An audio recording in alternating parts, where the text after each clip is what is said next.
So I'm going to see if I can use the adjustable hammer. I've had a couple of practices, so this should go better. So you can see it's marked in, my one is marked in 1/8 of an inch. So I want to do an inch hem, so the little pointer is pointing at the 8. And first thing to check is your bobbin full of thread, because you don't want to have to stop in the middle to re-thread your bobbin. And what else you might need is your seam ripper, because it's going to go wrong, and scissors or something else to help poke stuff underneath when you're starting. And I've cut my edge of my fabric nice and straight with my rotary cutter, just so that there's no frayed bits to get caught in it. Okay, so if you have a little look at it's hard to get a good angle, but we've got this bit with the measurement, and then this bit here at the edge has a little curl underneath if you look at your own one, and that's what hooks it. It turns the fabric underneath so that there's no raw edges. So when you're threading your fabric in, you want to make sure that it's going on, so that it's folding under, so that there's a double fold like you would have on a normal hem, so there's no raw edges. Okay, so I'll see. This is how I've worked out how to do it, but you might find a better way. So we'll put the finger.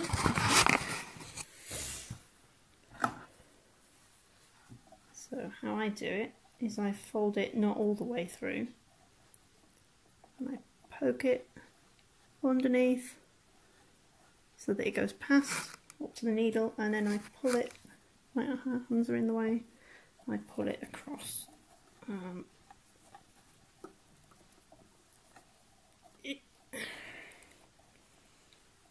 Like that, and I pull it back a bit so that the needle is just under it, and then I have a little look. Is it feeding right? Not quite. Poke it a bit more. That's feeding better.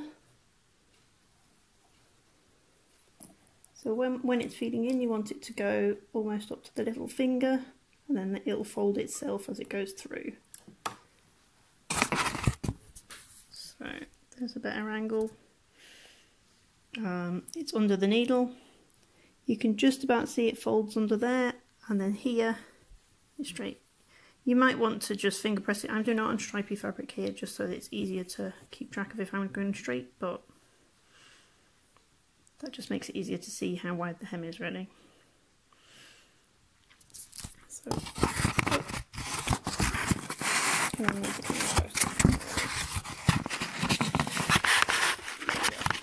slightly better angle.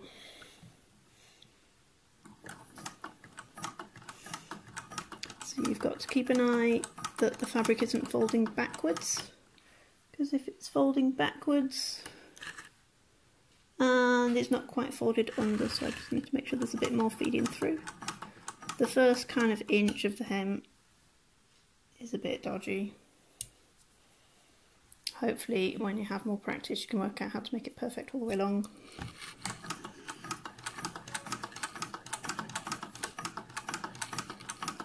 So you want to make sure it's not folding backwards, otherwise it will just fold underneath instead of, it'll fold on top instead of underneath. So it'll just look terrible.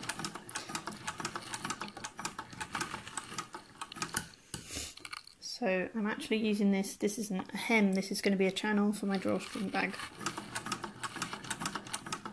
I was just folding and pinning them, but then I thought, why not try and do a wide hem, because it's the same thing.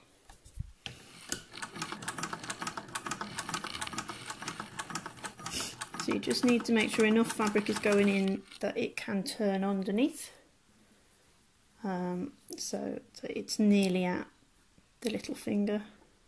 If you have it too far over, then it'll sew it, but it won't catch the edge under. You'll have a raw edge.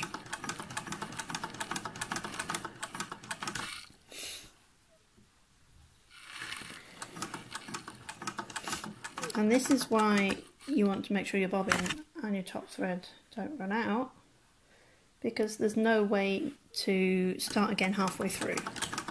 You would have to take it all off and unpick the bit you had done, or just finish it by hand, because you can't feed this once it's done. Or I can't work out how you would. Somebody else might be able to work it out.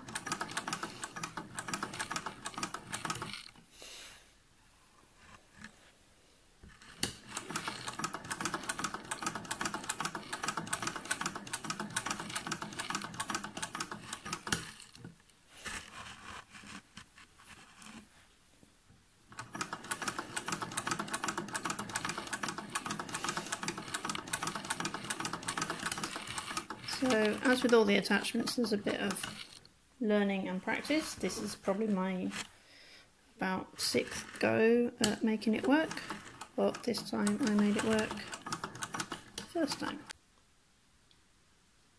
The stitching is very, very close to the edge. It's like here, between the green stripe and the fold. And then at the other end, I have a little bit of a raw edge at the beginning, but not enough to worry about really, because it'll be on the inside of the bag. And there we go.